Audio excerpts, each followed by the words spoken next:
Hi Sagittarius, welcome to Higher Source Tarot for a tarot reading for all Sagittarius, Sun, Moon, Rising, and Venus. Thank you to all of you for your support. It means the world to me. I love reading in this platform and I will continue to do so. If you're new here, welcome to you. I post new readings every Friday, then again on Monday. So if a reading doesn't resonate, come back in a couple of days. You can watch a new reading. Fridays are always a general reading. Mondays are a different style every week. One week I'll do a more detailed Celtic cross style reading. Other weeks there's a love reading. I'll do, quarterly and year ahead kinds of readings. So the other thing I would say is tarot is sacred divination. Readings are timeless. Now I do get timelines in terms of weeks or months sometimes, but Spirit doesn't work with a specific date. You know, it's not going to be January 19th. You know what I mean? So anyway, if a reading speaks to you, I'd say watch it. And if you like tarot and you like the channel, I'd love to invite you to subscribe to Higher Source Tarot. All right. What advice do you have for Sagittarius, Sun, Moon, Rising, and Venus? What does Sagittarius need to know, please? Okay. All right, we will start here with the tarot, and then we'll have the Angel Answers Oracle cards. You got the Empress, the Knight of Swords, the Emperor, oh boy, the Eight of Cups, the Wheel of Fortune, the Nine of Cups, the Eight of Swords. Interesting. Eights are about vibration, so I do think this is interesting with the Eight of Swords. You've got 4 major arcana. I mean, this is significant because you've got 2, 3, 4. I mean, let's just point this out. Okay, we've got a couple here between the Emperor and the Empress, and especially for anything to do with fertility or relationships, is very positive. The High Priestess is the Virgin of the tarot, and so in the deck, in the major arcana, the Empress is the High Priestess impregnated by the Magician. Okay, so anybody asking about fertility, I'd say it's happening. That's very positive aspect there. And you've got a great aspect too with the Wheel of Fortune, also significant. So we've got Aries here. We've got all the fixed signs. We've got a lot of water here.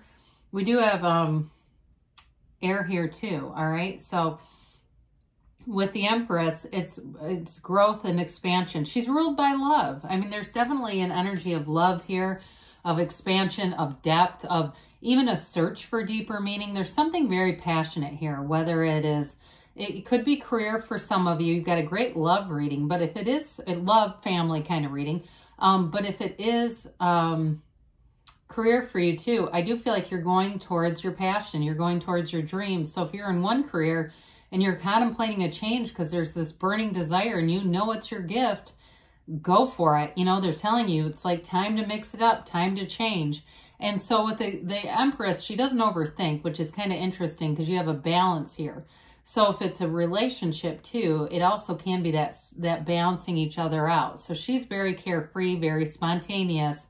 The Emperor is very measured. And so in a relationship too, it could be work related if it's coworkers or somebody that you're involved with through your career. There's a balancing here. There's a nice balancing agent, and it's not a negative, okay? It's not at all. It's like in one of those positive ways where you just really do balancing each other out.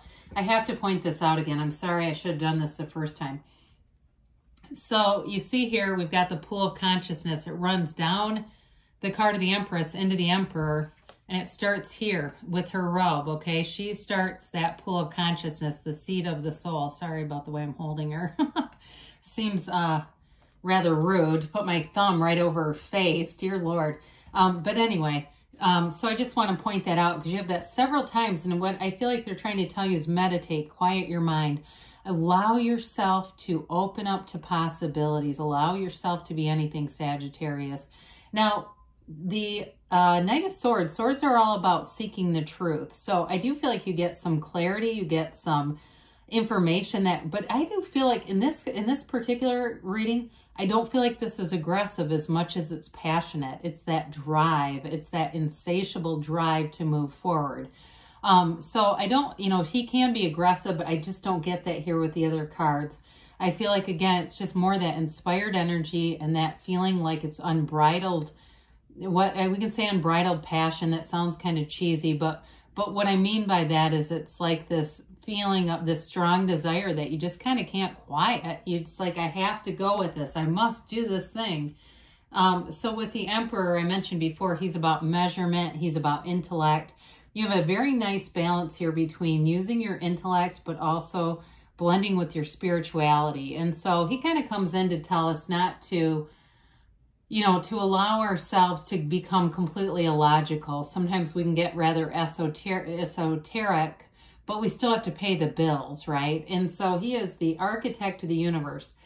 And so I feel like somebody here, you are mapping out the direction. You're mapping out moving forward. And it's in a logical way, but it's also in a way that things are going forward. There's not really restriction other than that Eight of Swords, and I feel like that's very insignificant in this reading. But with the Emperor here, he's the father. So you have the Mother and the Empress, the Father and the Emperor. And when you see these two together, he does not take his eyes off of that Empress. So in a relationship, I do feel like there's a nice aspect of protecting the relationship, doing the right things, not doing anything at all that would cause mistrust or, lack of integrity or questioning on any level. This is like a very open, transparent relationship, and they both are in love. And so in a relationship, whoever you're attracting, there's wisdom here, but there's integrity, there's honesty, and whoever it is too, I feel like they're a real competitor. They like to win, and not necessarily in a relationship. I don't feel like it's somebody who's going to be competitive with you, but I do feel like if it's in sports or it's in business or whatever they do, even in college, if they were in, if they're still in college or they were in college, they may have been somebody who graduated at the top of their class. They may have a lot of accolades at work, and I don't feel like they're arrogant about it, but I think it's important to them, whoever that is. And maybe it's you, but I do feel like in terms of a match, it's more possibly them. So here we have the hero's journey, and it really is about the search for deeper meaning. It's working on yourself, yes, and investing in yourself, knowing your self-worth. But it also, too, I feel like in this situation, it's investing in whatever you're asking about. It's putting in the time, it's putting in the focus, the direction.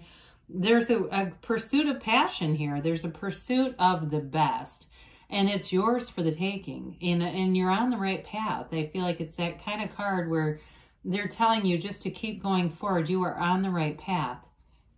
And we love it with the Wheel of Fortune, because the Wheel of Fortune is an unexpected turn of events in your favor. There's no downside to this. And it also, too, is about opening up this portal into the divine. So the wheel does have the word tarot written out, but it does symbolize that energy or that portal into the divine opening. And so meditating, quieting your mind, anything that you do, whether it's journaling or visualizing, it's helping you. It's a high vibrational energy, as is the Eight of Cups. I mentioned the eights are about movement and the vibration in the tarot, but this also symbolizes high vibrational energy.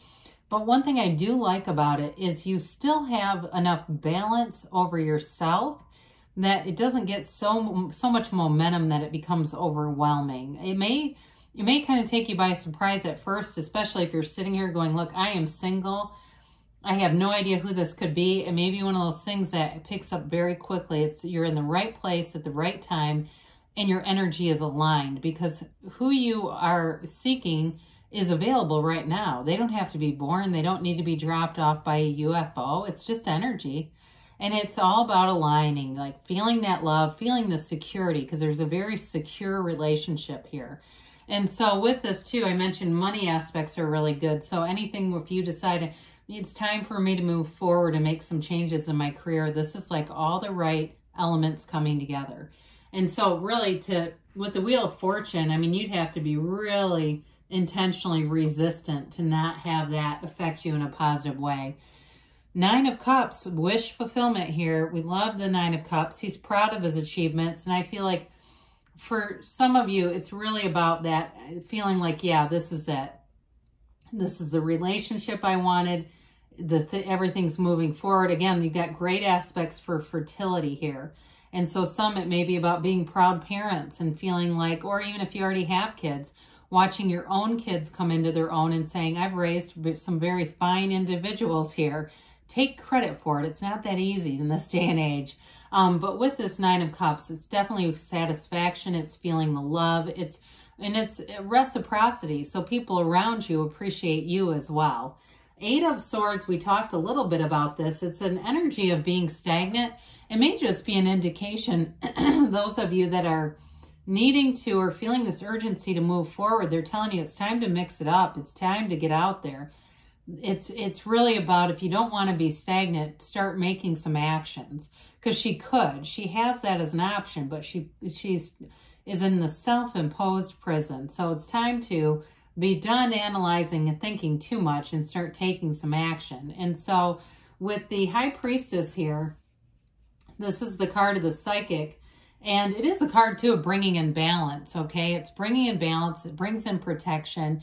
It's also about being true to yourself. So those of you that I mentioned, you have this urgency to change, that's who you are. And so when we ignore that or we try to mute it, it will come up over and over again. And sometimes life will change around us until we're pushed into looking at it.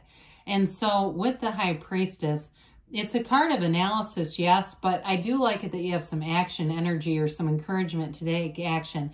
It's a card of knowing, though. She knows what to do. It's just listening to your intuition, aligning with it, and allowing yourself to take the inspired actions. So with this, you've got an absolutely beautiful reading. She does hold the Book of Torah on her lap, the Laws of Life. So whatever you need is all within you. You have it. Everything is within reach for you.